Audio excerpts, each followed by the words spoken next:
Funded Today Nation, welcome back to the Funded Today podcast. Last time we talked about poverty and wealth and how your mentality is critical to your success.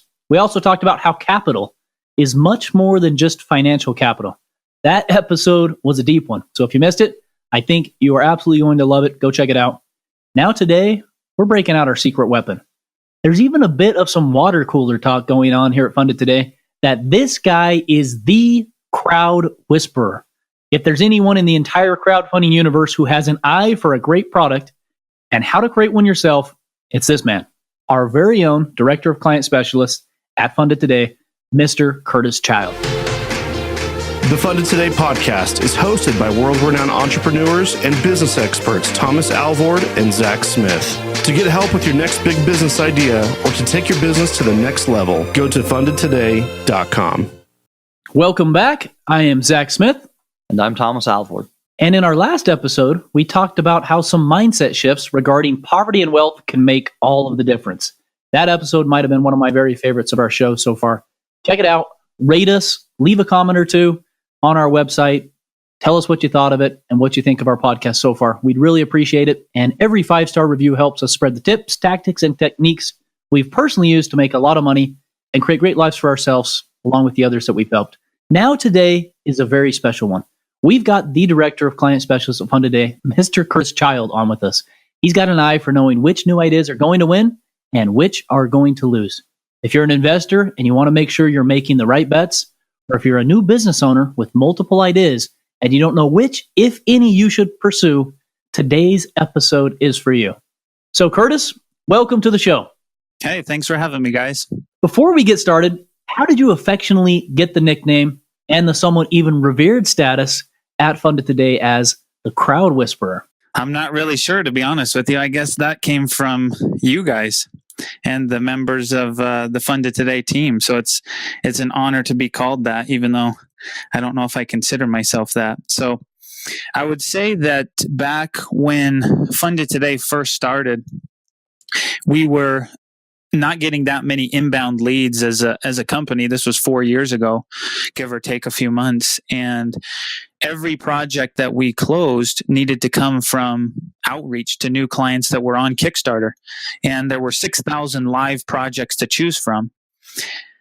And I would scroll through pretty much every single day through different filters that I had made up on Kickstarter through hundreds of pages. And there was probably about 20 projects per page. So about 2,000 projects. And there were some that had raised $1 million, and there were some that, we would refer to as diamonds in the rough and hadn't even reached their funding goal.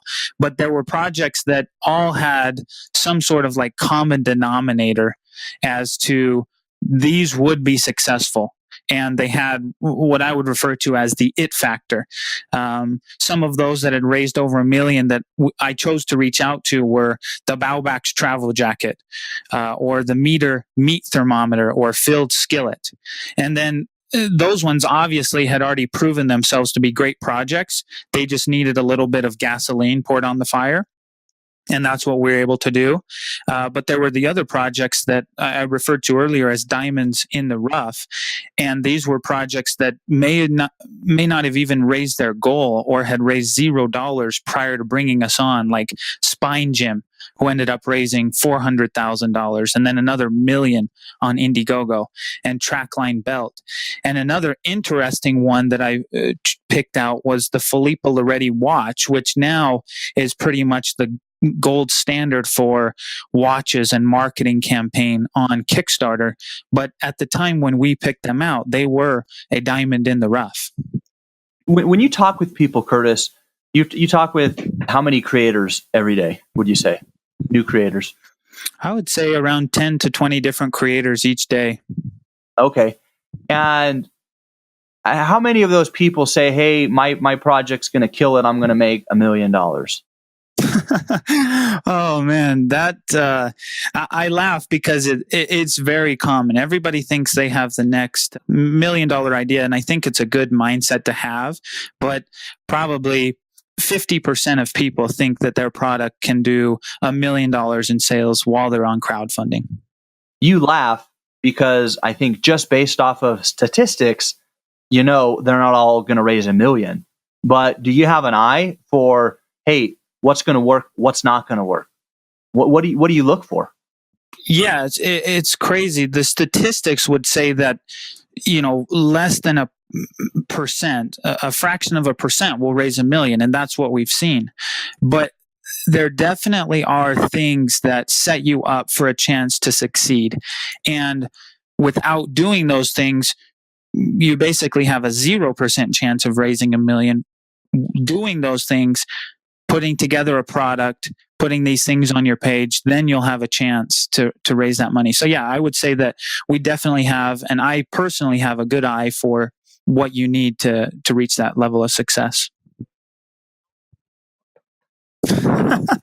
So I would say the first thing, when you put your pen to that napkin or piece of paper when you're first coming up with your ideas, are you need to have a product that has the potential to raise $1 million. And what I mean by that are, you basically have two types of products. One being a more niche item, meaning that your target audience is very, very specific. And when we're already on crowdfunding, you're already in a funnel, meaning there's the whole population, and then there's the 20 million or so people that are on crowdfunding. And so you have to be able to reach and raise $1 million just by targeting this select group of people familiar with the platform. So going after a niche product that only targets a select demographic probably isn't going to be the best idea, even though there have been products like the Evolution Broad that specifically targeted females that raised $1 million.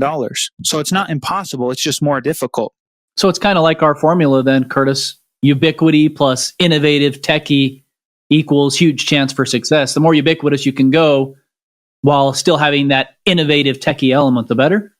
Exactly. So I was able to analyze all of the projects, well, at least some of them, that were multi-million dollar raises that we have worked with. And some of those, just to name a few, are the Baubax travel jacket, Peak Design messenger bag, the Ama Brush toothbrush, Filippo Loretti, and the Liberty Plus headphones. So just as you were saying, Zach, everything there is a ubiquitous product. And so that means that anybody can buy it. Males, females, person that's 25, 50, it really doesn't matter. If it's a good product, then the target demographic is huge. It's a broad product.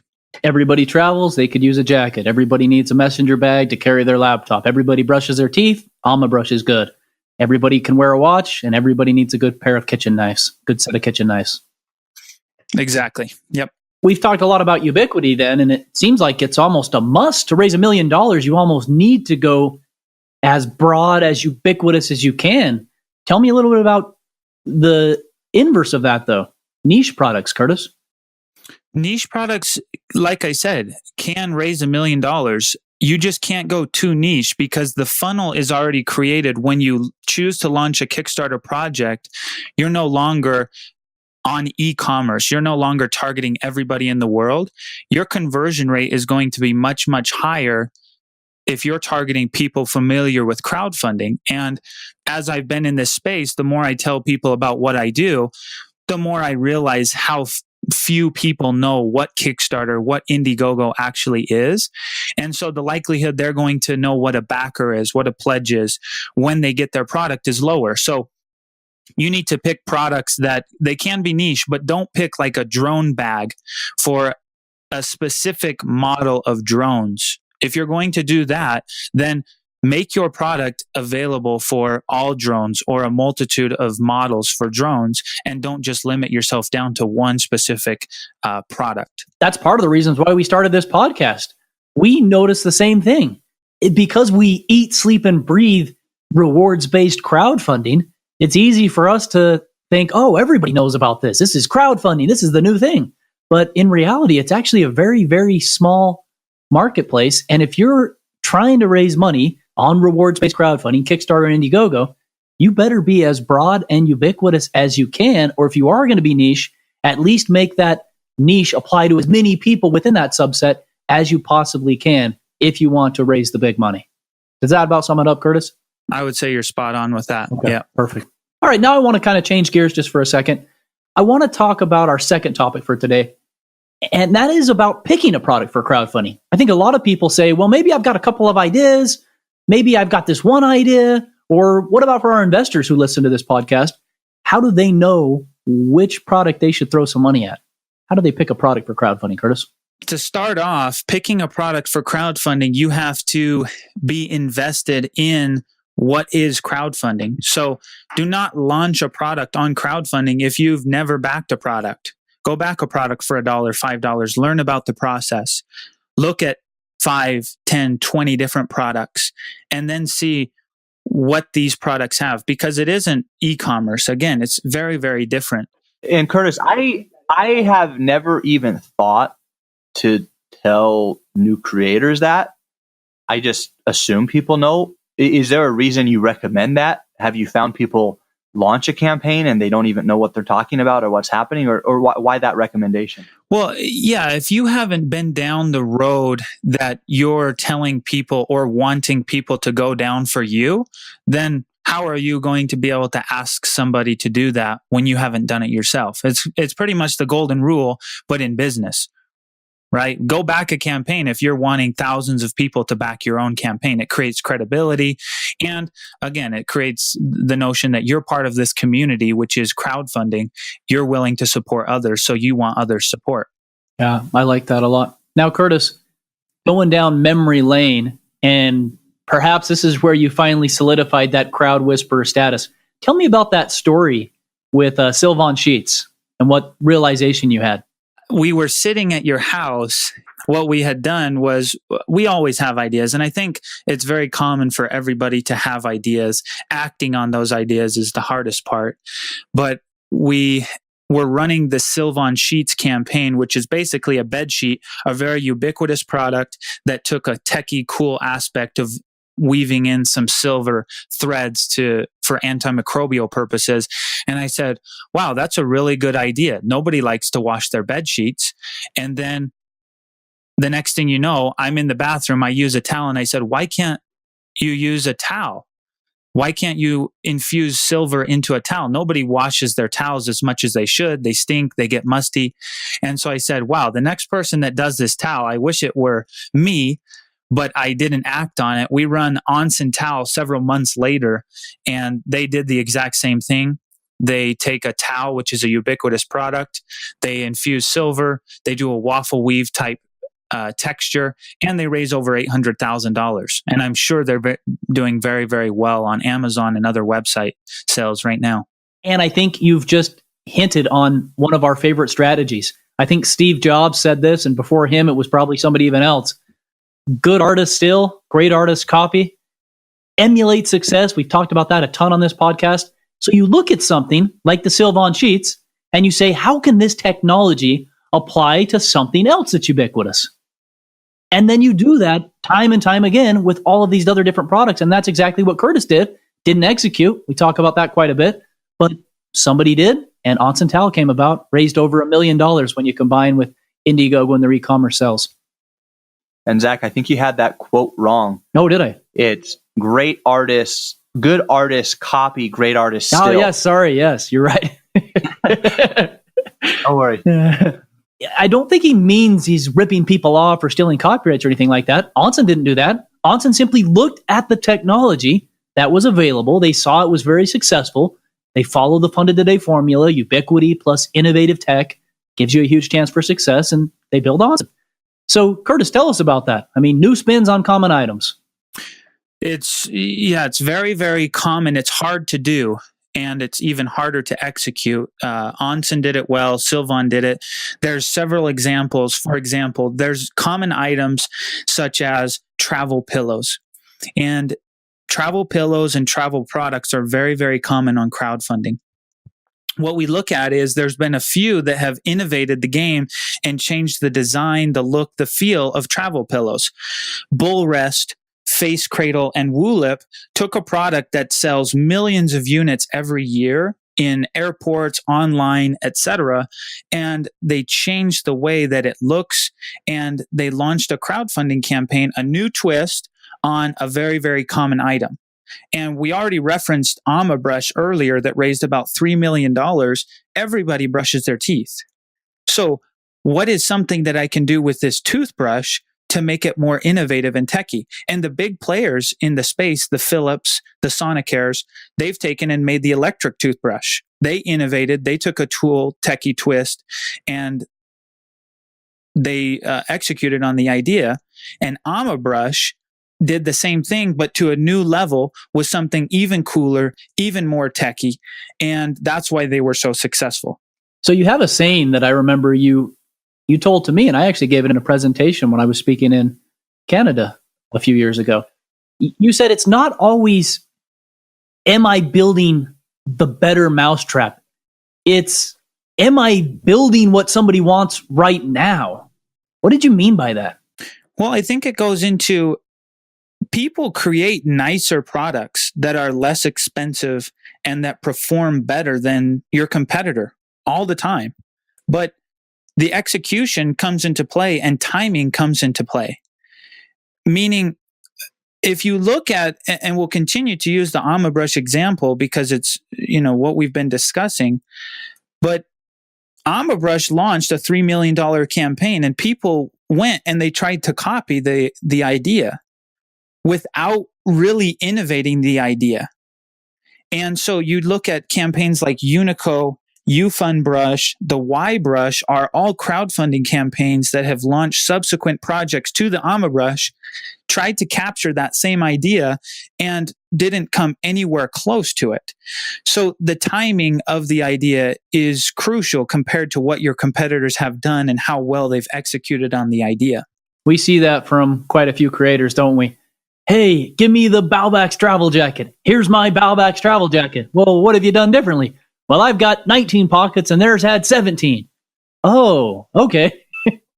Yeah, I mean, I get approached all the time. As we said, the gold standard for watches, because it was the most successful traditional watch, is Filippo Loretti. Everybody wants to outdo them, and they say, I can outdo them because my watch does X, Y, and Z better than theirs. And that's not all that comes into play with $1 million project. It's they executed, their timing was better, and now you're second to the game. And what are you doing different or better than them in terms of the timing and execution? And I don't think you can outdo that because it's already been done to the best possible. Now that's profound. And it reminds me of your story again of Sylvan Sheets versus Onsen. Onsen didn't say, hey, let me go and make some silver infused sheets and I'll also put some copper in there because that'll improve circulation, and then I'll weave them too so that they can breathe a little better. That would have been cool, but it wasn't Onsen. Mm-hmm. They took a horizontal approach. They didn't go vertically and stay in the same industry. They went out wide and said, where else can this technology apply? I think a lot of times in crowdfunding, and correct me if I'm wrong here, Curtis, but what raises the $1 million plus nowadays is something that people haven't seen before. If you're going to go create another wallet again, it better be revolutionary by this point. There's been hundreds of wallets. If you're going to go create smart luggage, it better be something people have never seen before. And you can't say this is going to do better because it does all the same things this smart luggage did, just a little bit better. It charges faster. It wheels better. It spins better. It's got more compartments. That's cool, but that's not new. That's not innovative anymore. People have seen it, and therefore it doesn't resonate with them. Tell me a little bit about a company that's doing this right now that you're working with. I think it's one of your clients, Danforth. Yeah. So new, and you mentioned this when you were just, saying that new does not mean new to the whole world. New can mean new to crowdfunding because, again, it's a very niche community, and it is a community, meaning they support the people that are on their platform and they want them to be successful. That's why certain people can back hundreds or thousands of projects a year. Crazy as it might sound, that actually happens. And so the client that you were referencing, Zach, is called Danforth, and it's a tactical flashlight. So the reason why Danforth is being so successful right now on crowdfunding is they took an idea that is very common with projects on crowdfunding on Kickstarter. It's tactical. tactical bags, tactical knives, etc. And they said, okay, what's a product that's in the tactical space that hasn't been launched on crowdfunding?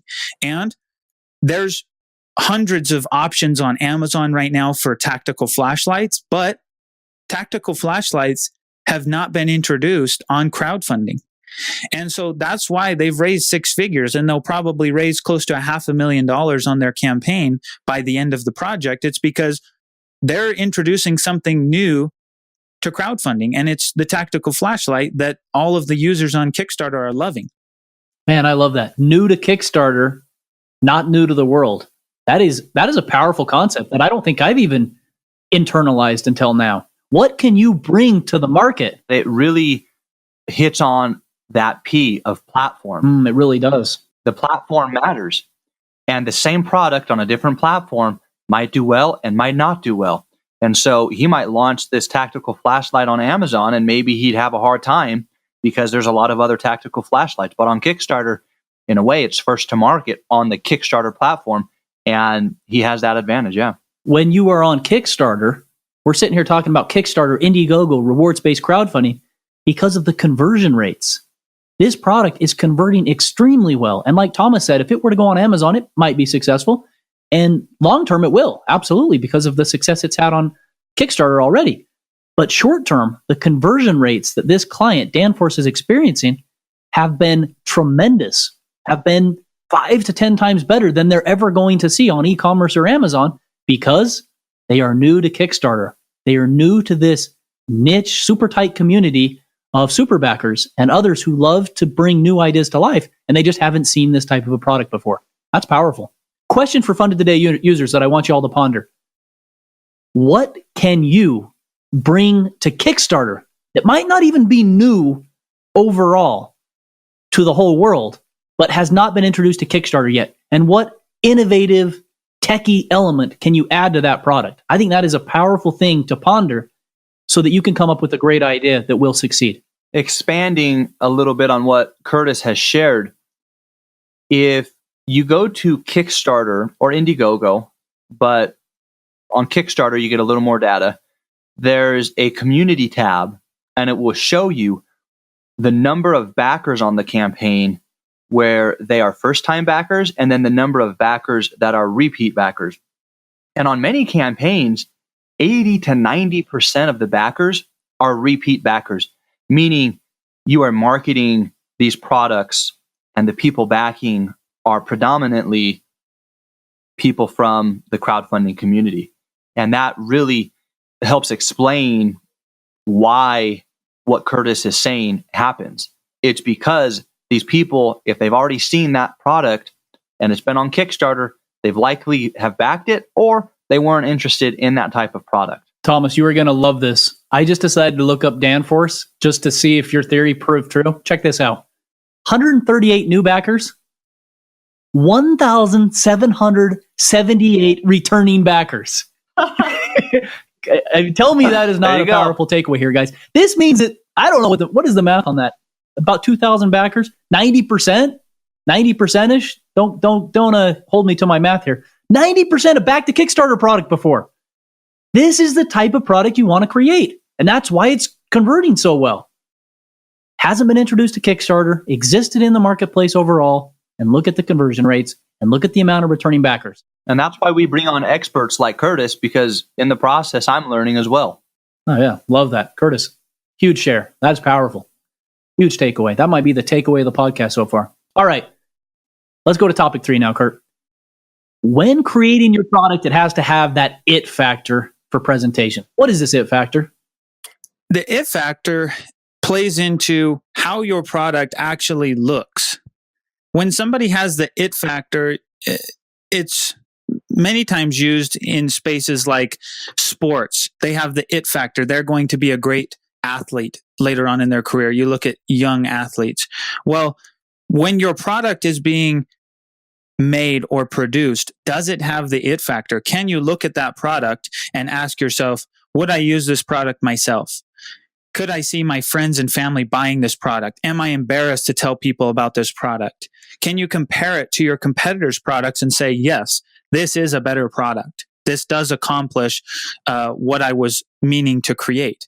And so that's the it factor. Then you have to capture that it factor in the presentation of the product. When you're developing the prototype, no longer is crowdfunding a space where you can put on loosey-goosey type produced prototype that doesn't really meet all of your end requirements and still have success. You need to come to the table with a product that is ready to sell. What does Kickstarter do with those working prototypes? Is it some kind of policy thing that they require now? Yeah, so you're going to need a working prototype, but that doesn't just encompass the it factor. A working prototype could look terrible. It could look like a $10 product, which probably means that it's going to raise $10. If it does not look like $1 million product, then it does not even have the potential to sell $1 million on crowdfunding. So you're not setting yourself up for success from the beginning. So what would you say to our readers that are budget conscious? They're like, oh man, I want to raise $1 million, but I don't have $50,000 to go and build this prototype. And that's a scary, crazy endeavor. I want to do rewards-based crowdfunding because I don't want to take that huge risk. I want to validate my idea in 7 to 10 days. I want to make things happen on a couple $1,000. That sounds scary. That sounds risky. Any recommendations for those types, Kurt? Well, the first thing I would say is scared money don't make no money. And so if you want to go big, you have to go big in the production. You have to go big in the presentation and make it look good. But to the other individuals that are, I don't know if scared is the best or cautious, want to take a more cautious approach to it, which is fine. And that's the reason why sometimes I don't act on the ideas that I have, is because I'm afraid of the outcome or failure. But I think there's a lot of different ways to create prototypes, to partner up with people that maybe want to take a greater risk. So 3D printing, using partnering up with individuals that have done the process, have connections to factories in China or overseas that can do it at a cheaper price, I think is a really great option. In our last episode, we talked about poverty and wealth, and we talked about the different types of capital. What Curtis just hinted on was social capital. Who's in your network? Who can help you out? Who can bear some of the risk? Who can take some of that burden and feeling of, oh no, I'm going to be a failure. I'm going to lose some money if I do this. Who can help you out? Who can share in that scary entrepreneurial leap of faith to help make your idea happen? And I had one more thought too. Maybe you've got 2 or 3 ideas and you don't know which to pursue. Here's an idea. Start with the idea that has the least amount of barriers. If I have this techie, fancy, smart watch, that's going to require a lot more prototyping than an onsen towel would. An onsen towel is pretty much a towel. I could probably get something like that prototyped and manufactured overseas in China or the Philippines or Vietnam or somewhere like that, probably for a couple $1,000 or less, maybe even less than that. So maybe start with the product, if you have a bunch of ideas, that has the least barrier to entry. Now, granted, your competition is going to be a little bit more fierce that way, because if you are successful, you can bet your bottom dollar a lot of people are going to jump on that and create a lot of competing products. But now you'll have some capital for your next idea. You'll have some seed. You won't need that rich uncle or the relative or the dad or the mom or somebody to give you a bunch of money to start your idea, because you will have created that seed through that entrepreneurial leap of faith on your first idea and your second idea. And eventually, maybe it's your third or fourth or fifth idea that requires a lot more upfront, takes money to make money, and scared money doesn't make no money, like Curtis just said. You'll eventually be able to get there. I like that a lot, and I think that can maybe help you as well. Start with ideas that maybe are the least cost intensive, because they can still raise a lot of money. I mean, that towel raised over $1 million, and I don't think it costs that much to get started. Do you, Curtis? No, not at all. I'd say a few $100s probably. So tell me a little bit more about some of the stuff that makes these $1 million products, and how do we create that it factor? Give me some takeaways for our readers about what they can do to make their product resonate on Kickstarter, Indiegogo. What can they do to stand out from the thousands of other products that are live on Kickstarter at any given point in time? As I was saying earlier about my approach to finding these projects, it's literally a manual process where I load the page and load and load and load and look for these campaigns. And that's what Kickstarter backers are doing while they're at work. Believe it or not, the best time for sales is 9 to 5 while people are at work, supposedly working. And they're just browsing through Kickstarter. They're scrolling the pages, product design category, tech category. You need to make yourself stand out. One that comes to mind that really does a good job of this is a client called KP Luggages and Bags. And they do a phenomenal job at creating this product that looks like $1 million product. Now, none of their projects have raised $1 million. They've raised six figures, $500,000 or more several times, but their product looks like $1 million. They give themselves a chance to raise that. And what they do is they have high quality product shots. I don't know. They probably spend more than a few $1,000s on their photography, or they have a really great photographer that works for cheap. But what they do is they create a nice white background, high quality, soft images. Their bags are made out of colors that are modern and trendy, and people aesthetically love the look of them. Like, I'm a huge Mac user over Android. Many of you might take offense to that, but Apple does a phenomenal job at the lines, the materials, the textures that they use, and those pop off of the page. Don't clutter a thumbnail image. Don't clutter images. Make them nice and clean, and so that they can pop off the page when somebody's scrolling, because other than that, you're not going to catch their eye. Any choice for colors? What do you recommend color-wise when people are determining where to go? Well, I just say stay basic. Meaning, don't go with bright, vivid colors, greens, blues, reds. Use neutral, earth tone colors. That's very in nowadays. Everybody's earth conscious. Everybody's using recycled materials, colors that are earth tones. I would say that those are more appealing to the eye as they come across, and capture those with some great photography. Here's a deep question for you. I know when we were making the logo for this podcast, you probably provided more feedback than almost anybody, and it turned out really great. I noticed something. You were the only person out of 100-something people that gave feedback on the different logos that we ultimately chose. You're like, hey, it's missing the little on Funded Today. It was missing a little triangle piece inside that made a letter on Today, the A of the inside of the A. Again, this is kind of hard to describe, but the little triangle piece was missing. And you were the only one who caught that. You're like, hey, you need to cut out the little A there so it'll look more like an A.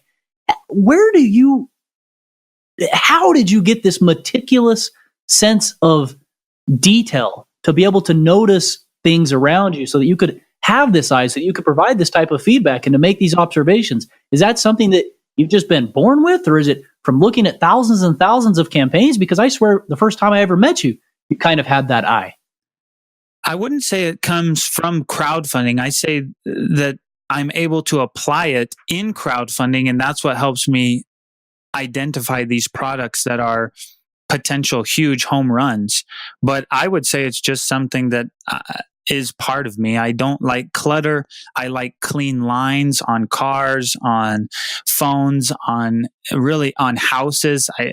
I mean, if you try and clutter too many things, I just like simplicity, and I like things to be organized. And if something's out of place, I'll notice it. And so if a product is a good product, but it needs a few tweaks or it needs a few changes, those diamonds in the roughs, we can find those and we can make you stand out on Kickstarter. So don't ever think that your project is lost. We can make those changes even during a live campaign or pre-campaign and make your product a winner from just being a diamond in the rough, polish you up a bit. Shopbox 2.0 story, right? Yep, exactly. There's a few tweaks to make a project a winner versus a loser, and it's sometimes simple, sometimes pretty difficult, but we can do it for sure. So how can somebody become like you? Somebody like me who maybe doesn't have that eye, recognizes that I don't have that eye. How can I develop some of those characteristics to kind of know before I push go whether something's going to win or lose? Any tips for our listeners? Well, I think comparison is sometimes a good thing, especially when you're creating a product. Go on and look at your competitors, see what they're doing. Don't look at products as a whole. Look at different aspects to a campaign. So if I'm reviewing a campaign page on Kickstarter, I might first write down the 10 things that I want to analyze, and then don't cloud your vision with all of the things at once. Simply take one bullet point at a time and go and look at 10 projects and see how they did it. For example, if you want to put GIFs on your product page, I highly recommend that. Go look at how GIFs as a category have been utilized, and then utilize them to the best that you have seen on those product pages.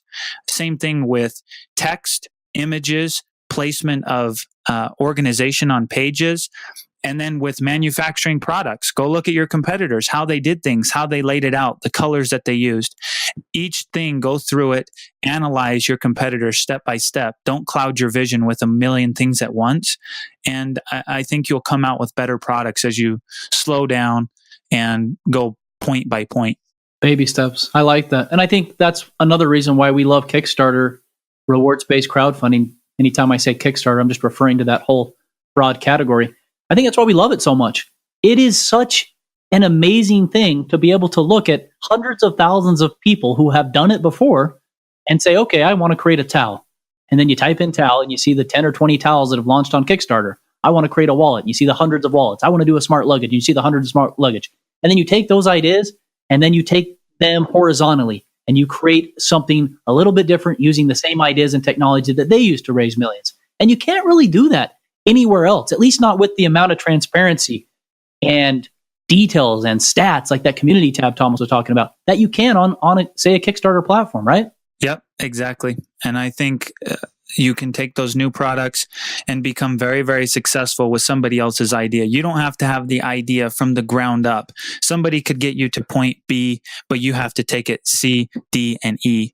And, piggyback, emulate, those are some of the terminology that we have used in this podcast, but I think it's really, really smart. You don't have to be the person to get it off the ground. Just take it into the sky. This has been a great episode. I've learned a little bit myself as well. And anytime that happens, I'm really excited. That's another reason why I love doing this podcast. We just get to interview so many smart guests from all around the world and learn a little bit about how they see the world and how that perspective can help to shift our own to something bigger and better. In that light, how would you summarize everything we've talked about today? Do you have any wise words, parting wisdom for the Funded Today listeners? I would say the major takeaway would be, do not be disappointed if you come to the table and you think your product is going to raise $1 million and it does not raise $1 million. Because statistics show that that's difficult. However, success is a subjective term. And raising $100,000, $30,000, $50,000 could be the start that you need to create a multi-million-dollar company. The $1 million campaigns, the biggest companies on Kickstarter was Pebble Time. They're no longer in existence today. Some of the projects that raised $50,000 are around today and they're still thriving. So keep your head up if you didn't raise $1 million, because that's not success or failure. That's not the benchmark. But success or failure is, again, subjective. And to get there, create a product that you like, that you take interest in, and that you would use yourself. And at the end of the day, I think you'll be happy with yourself going forward, selling thousands of units and helping the world advance. We're on the same wavelength, Curtis. I was recently looking at the Inc. 500 results, and the second fastest, or was it the fastest? I forget, was pop sockets. Guess what I did? I went and did a little research. They ran a Kickstarter campaign, I think 4 or 5 years ago. Guess how much that Kickstarter campaign raised? About $18,000. What was their revenue? Over $100 million, I believe. Somewhere around there. Crazy, right? So like Curtis said, you might only raise $10, $20, $30,000. Oh man, I didn't raise $1 million. This campaign is the second fastest growing privately held company in all of America for 2018. So great advice. Curtis, thanks so much for having you on the show. This has been an amazing episode. So I'm sure many of our listeners are going to want to work with you directly. They want to get in touch with you. What's the best way that they can do that? So I can take you through from having just an idea on paper to how you might go about producing that. We have great connections in this space. Or if you have a live project that you want to see if it is a diamond in the rough and we can take it from zero to hero. I'm best reached just on email, Curtis, Curtis @funded.today. Or you can simply apply to our website, funded.today or fundedtoday.com, and just put Curtis Child as the referrer in the How Did You Hear About Us section. And then we can schedule a time to discuss at no cost. And we'll do a free consultation to see where you're at, how can we help, and see if you don't have that next $1 million project or great idea that just needs a little bit of help. I might have to get on your calendar. Come on. I know you've got ideas. We just need to get them off the ground. I like that. Well, thanks again, Curtis. We are so glad that you joined our show today. This, once again, was Curtis Child, the Director of Client Specialists at Funded Today. Okay, it is that time again for the Funded Today Products of the Week. And my product of the week is a campaign we worked with not too long ago. They originally raised over $100,000 on Kickstarter. They are now live on Indiegogo in demand. This is the Freeman Player. They're calling it the best photography gadget. Remember those picture frames where they could cycle through all of your different pictures, kind of maybe at the dawn of when the internet started taking off? This product, the Freeman Player, is basically the Spotify for photos. It has taken that concept and basically put it on steroids. It's beautiful. It's well designed. It's one of the nicest looking picture frames, I guess you could say. Looks perfectly in your house. Very techy, very Web 2.0. And it cycles through all the most amazing pictures that you've ever taken. Keep souvenirs of all the days that you don't want to forget. Adds a little bit of art or color to your house. Check it out. I love it. And they are on Indiegogo in demand. This is the Freeman Player. That is my Funded Today product of the week. My Funded Today product of the week is the Sotomassini ballet flat. It's on Indiegogo in demand. And it looks like a ballet flat, but underneath and inside, it's engineered to work like a running shoe. And the creator of this shoe has an experience in engineering for, I think, 20, 30 years.